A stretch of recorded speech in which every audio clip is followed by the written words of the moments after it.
Welcome to the Own Your Choices, Own Your Life podcast. You've landed in the right place to learn how to own your story, release subconscious beliefs, rewire your mind, and step into the impact you know you're here to create. Through outspoken publishing and NLP certifications, we share the tools and subconscious shifts that expand your voice, your message, your confidence, and your leadership. I am your host, Marsha Van Weinsberg, NLP trainer, speaker, author, and publisher. I am thrilled you are here. Let's get started.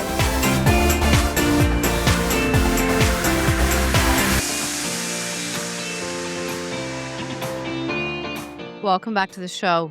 I recently recorded a reel for Instagram, and sometimes when I talk, things and ideas come out, and obviously I'm a talker here on the podcast. This was something that when I said it, I've had a bunch of people message me saying, "What? See," and this is all we talk about identity work. You can hear it everywhere. There's no shortage of a conversation about identity work. But I think this piece is not said clearly enough. You cannot outdo who you are being. You cannot outdo who you are being. Are you trying to create next level results while operating from an old identity? Right? Like are you trying to create something new, but you're being this person over here? Because most people are being a version of themselves, but trying to do something differently. I desired growing my business to the level it is now, and I see it far beyond that for years. Yet I was being the person who was always saying that doesn't work for me. I can't do it the way they do. It's not fair. I'm too late. I'm too old. Like subconsciously, in full honesty, that's what I was saying. So what happens is it creates this like internal disconnect and like friction that this is not working and we don't understand why. So when it comes to this work, this is what it looks like. And so I want you to ask yourself, like, oh, is what you are doing and being, do they match? Because you can't consciously outwork something that you subconsciously do not believe is possible. And you might be saying, okay, great, but I don't even know if I'm doing that or not. Well, I think most people are, to be honest. I think most people are doing this. So if you're taking the actions and pushing towards something to create it, do you believe that is possible for you? When I am working with the concept and writing out and like writing this book and sharing it in the program called Unbothered, that's one of the first things that we do is like, what's the goal and the vision that you have for yourself? That's the ceiling. Great. What do you believe about yourself to be possible to achieve that? And if it's like, I don't know if I can, then you start there. You don't work harder at something that you're not aligned with. You have to feel that you believe in yourself that that is possible. I'm going to pick on women for a second. I see women working harder than they've ever done, consuming more, posting more, pushing more, talking more, like launching more, trying to do all the things and still feeling constantly like stuck, tired, frustrated, etc.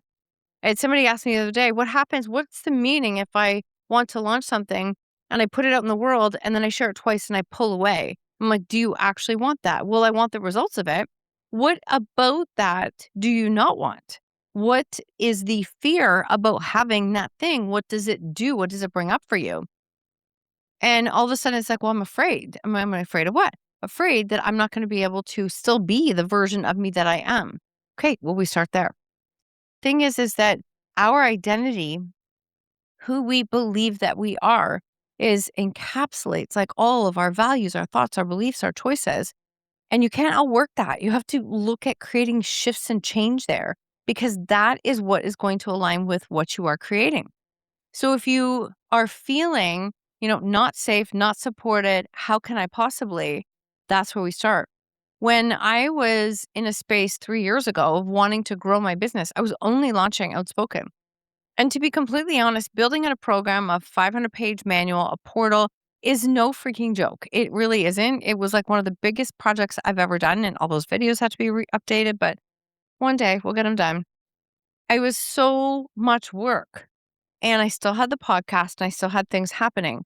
But you know what? I felt myself like I want to grow this business. I want to be able to hold 10 people, 20 people in the container, one-on-one clients. And I could hear this message of how you're barely making it work now. How can you add more work? And I knew that was a deep subconscious message that I had because I was very rooted in do it by yourself, work harder, get it done. Well, this past 6 months, I have more back end support in my business than I've ever had. Some of the biggest investments that I've had, my money this year went into the back end structure foundation of my business and receiving support. Biggest investments I've ever made. And uncomfortable, like so uncomfortable at times, yet I knew that's what it was going to take. And you know what? Every single time I've felt supported, I've stopped and went, anchor in the support, anchor in the support. And there have actually been times, no joke, because I'm still a bit of an Aries, where all of a sudden I'm like, I don't see something done. I jump in and do it. And then I get a message in saying, can you please get out of the file? I've got this. And I'm like, okay, thank you. Thank you. It's just me, like me learning to receive support. So when you talk about identity, what is it for you? Like, it's not just what you say about yourself. It's not just what you believe about yourself. It's how you speak, what feels familiar, what feels safe, how your nervous system reacts to what you're going to do, what subconscious beliefs pop up to try and keep you safe and protected, because your subconscious mind protects what your identity is consistently. And whatever you say your identity is, whatever you believe your identity is, I want this to land. That's the direction that you move in. That is the filter with which you see the world, and that is the direction with which you move in. So if you say, I can't do that, I don't have the support around me, I don't have the motivation to continue to do that, I don't believe in myself in that way, then you will continue to follow those actions because your identity is literally pulling you in the direction that you say you don't want. But it's the direction that is safe, predictable, and familiar, which is what it will choose hands down every single time. It will choose what is familiar until you can start to create those shifts. So if you want to make identity shifts, we don't uproot and change our identity all at once. It's like very honestly uncomfortable for the nervous system to make that many changes at once. But there's always layering and patterns of what you do. And this is how we continue to grow and expand and build our capacity to hold. The only way to do that is through repetition, repetition and emotions, repetition and emotions. Check in. How does it feel? Okay, great. Every time you make a decision that is in the direction that you want to go versus the direction that you've been, the identity that you want versus the identity that you don't want, you are rewiring. And rewiring requires repetition, stacking, emotion, like nervous system regulation, being in a space of like, I'm safe. I'm safe to do this. It requires so much repetition. So the people that you're watching and seeing how they are showing up, like if you're looking at it and you're seeing it from that lens, I promise you there are thousands and thousands of reps that you don't see. Thousands. So many that it's wild sometimes. And we still do that work on a daily basis. So you can't force a behavior if your identity does not match with that, right? Have you ever forced yourself to go to the gym 3 to 5 days a week to do the work when your identity does not match it? You're like, if you don't see that for yourself, it feels like punishment. And that is not sustainable. See, lasting transformation comes when we stack and build that identity on a consistent basis in the most regulated way. And then when you do that, all of a sudden now so much more becomes possible, right? Becoming visible. Somebody said, how do I know what price to sell something at? And even this comes into identity because there's visibility there. There's being seen. There's the pricing. I'm like, what price do you want to charge? She's like, well, I want to charge this. I'm like, how does that feel in your body? And she's like, I can't do that. I'm like, well, then that's not the price. We have to find a price that you can confidently say, I am worth this. And then another client who says, I'm ready to increase my rates. I'm like, great. What do you want to increase them to? Well, maybe this much more. Good. How does that feel? It feels good. It feels like I'm deserving of that. And I know that I have earned that. Great. So you have the idea. You're working with yourself because you will always move in the direction of what you believe your identity is. You will keep doing it.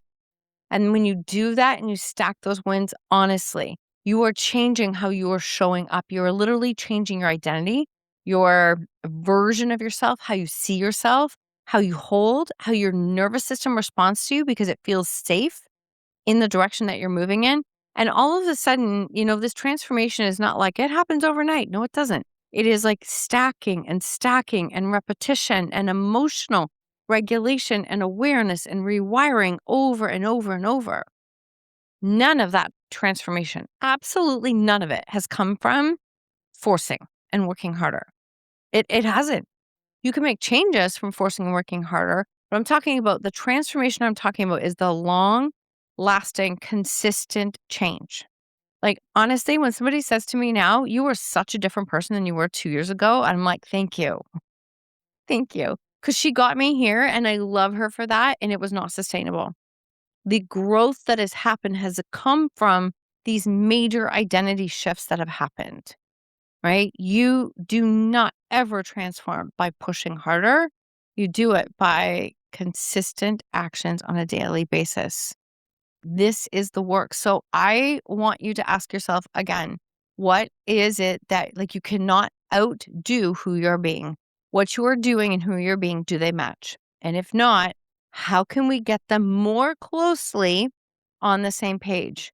Because when that starts to shift, that is everything from health, relationships, how you take care of yourself, your self-care, your business, your leadership, all of it.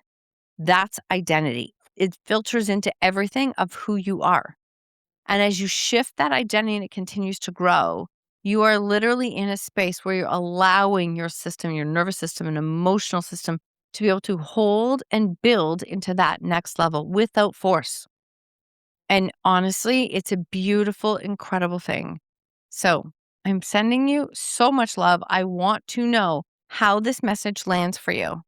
Because please remember, you cannot outdo who you're being.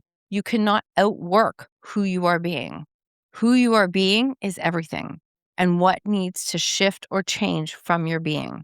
Because when you do that, honestly, you're releasing the hold of those limitations and you're moving in the direction of the identity that you do want. That was a lot. I know. I knew I felt so called to share it. So thank you so much for being here. I love that you have goals. I love that you have big dreams. I really do. I want to see more people thinking bigger. You elevate to the level your subconscious mind believes that you can safely hold. That's it. You have to believe that you're safe to hold it. I'm sending you so much love. Have an incredible day.